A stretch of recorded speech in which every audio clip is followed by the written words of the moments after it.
Are you a fan of pre-order content? Do you think it's rewarding the faithful for putting money down on their favorite franchises, or are they merely being exploited by promising content that varies from somewhere between decent and worthless?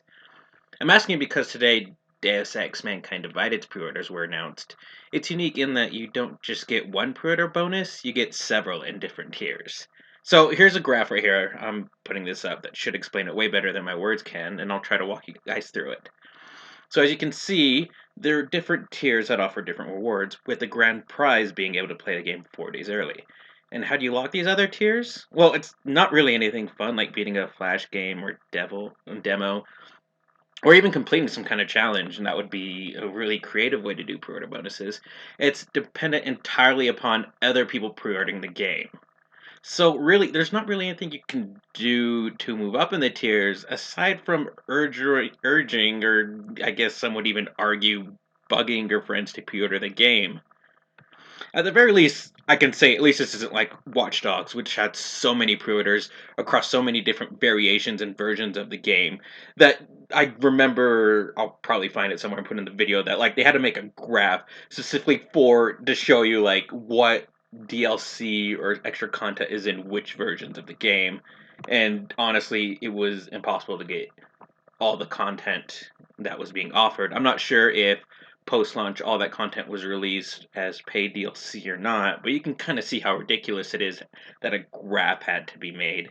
And that's not even touching on the fact that sometimes there are console exclusive content.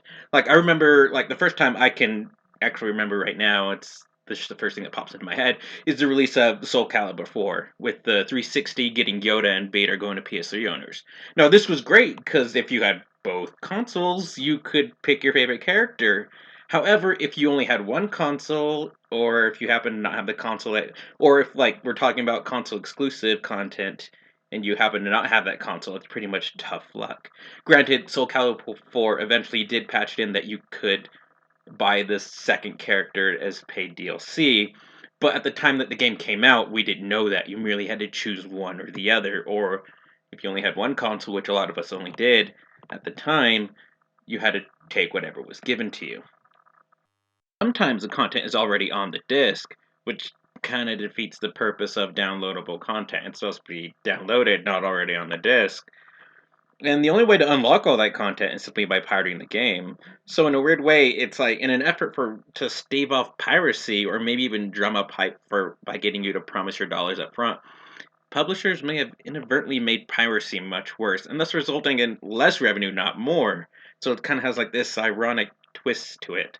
Anyway, I just wanted this video to go up really quick, and what I really want is to ask your opinion on it. Do you like pre-order bonuses? I mean, do you enjoy like getting a piece of a game that only you get because you put money up front, like early ahead, as opposed to people who bought it later, either on release date or after that?